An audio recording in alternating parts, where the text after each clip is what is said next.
نامی طور پر ان تینوں حضرات کو بلا لیں اچھا اور ان سے سمجھ لیں یہ ایشو کیا ہے، کیونکہ جس پہلے جج نے لوور کورٹ کے جج نے پہلے جج نے آسیہ کو پھانسی کی سزا دی تھی، میں اس کو نہیں جانتا تھا،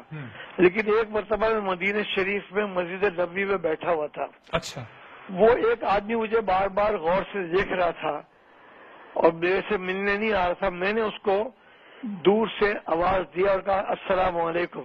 تو وہ اٹھ کر میرے پاس آ گیا، بڑے ادب سے ملا اچھا اور اس نے کہا میں وہ جج ہوں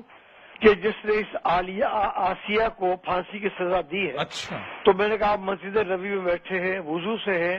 مجھے یہ بتائیے کہ آپ بالکل مطمئن ہیں کہ آپ نے یہ سزا صحیح دی ہے،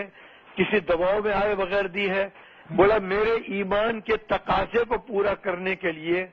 میں نے یہ سزا دی ہے، اور اس نے واقعی میں آپ کے سامنے مسجد میں بیٹھ کے بیان نہیں کر سکتا کہ اس نے کیا کیا گستاخیاں کی ہیں۔ تو ٹھنڈے دل سے، تحمل سے، اگر وہ جذبات میں ہیں وزیر اعظم، تو شاہ محمود قریشی اور نور الحق اور سمسام شاہ بخاری ایسے اور دینی لوگوں کا بیک گراؤنڈ